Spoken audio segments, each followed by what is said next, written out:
Crime branch Kashmir ने chargesheet पेश की है 112 ऐसे ऑफिशियल्स के खिलाफ जिनकी मिली भगत से सैलरीज दी जा रही थी 45 ऐसे एम्प्लॉयज़ को जो एम्प्लॉयज़ थे ही नहीं।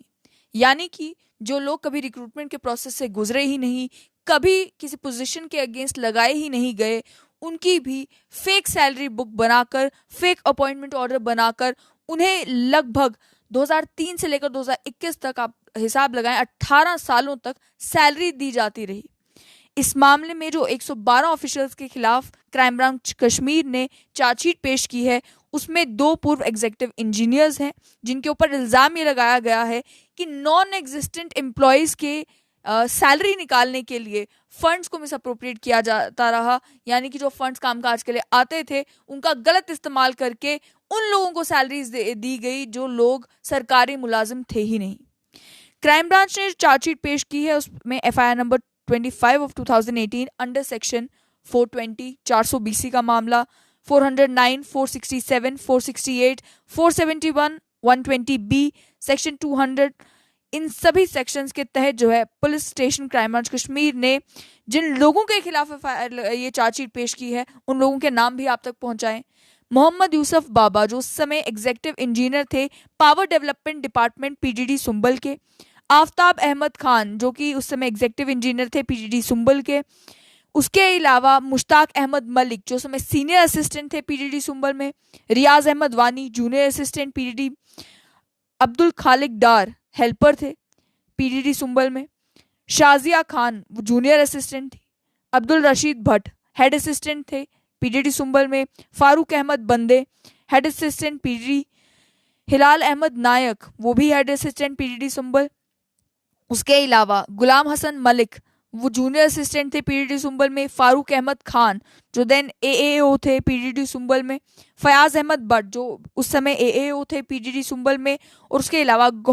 गुलाम मोहिद्दीन सोफी जो AAO थे PGD सुंबल में। इनके खिलाफ और उसके अलावा PGD के ऑफिशियल्स, फाइनेंस के ऑफिशियल्स, JNK बैंक के ऑफिशियल्स, इन सभी लोगों के खिलाफ और साथ ही में वो 45 फेक एम्प्लॉयज़ इनके खिलाफ चार्जशीट क्राइम ब्रांच ने पेश कर दी है और मामला जो है वो रजिस्टर हुआ है। इन्वेस्टिगेशन के दौरान क्राइम ब्रांच का ये कहना है, हमें ये मालूम चला कि 7.5 करोड़ से ज़्यादा का अमाउंट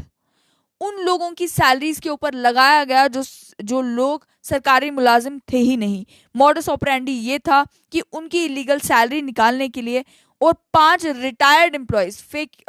पाँच फेक एम्प्लॉयज़ की जो रिटायर्ड भी बताए गए उनकी एम्प्लॉयज़ निकालने के लिए और इलीगल एरियर्स उन लोगों की एम्प्लॉयज़ की निकालने के लिए जो एम्प्लॉयज़ थे भी नहीं, उसके लिए फेक सर्विस बुक्स बनाई गई, फेक अपॉइंटमेंट ऑर्डर्स बनाए गए और उसके बाद उन लोगों के खातों में पैसे जाते रहे 2003 से लेकर जब तक ये केस रजिस्टर नहीं हुआ।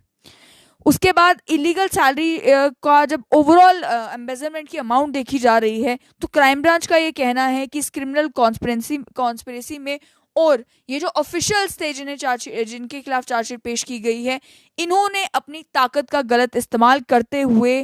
टोटल जो अमाउंट एम्बेजल किया है वो 14 करोड़ से भी ज़्यादा का अमाउंट है। क्राइम ब्रांच ने कहा कि इन्वेस्टिगेशन के दौरान 5 करोड़ रुपए जो प्राइम अक्यूज हैं इस केस में मुश्ताक अहमद मलिक जो उस समय सीनियर असिस्टेंट थे PGD सुंबल में, उनसे बरामद किए गए और वो गवर्नमेंट ट्रेजरी में अब भेज दिए गए हैं एंटी करप्शन जज श्रीनगर की कोर्ट के द्वारा ऑर्डर इशू करने के बाद। लेकिन हैरानी की बात ये होती है कि क्राइम ब्रांच कश्मीर ने एक ये मॉडस ऑपरेंडी तो पकड़ लिया, इससे पहले भी एक केस आया था जिस केस में स्कूल एजुकेशन डिपार्टमेंट में एक एम्प्लॉय सालों साल सैलरी ड्रॉ करता रहा केवल एक ट्रांसफ़र ऑर्डर की बुनियाद पर और एक फेक ईमेल आईडी जो उसने बनाई थी उसकी बुनियाद पर।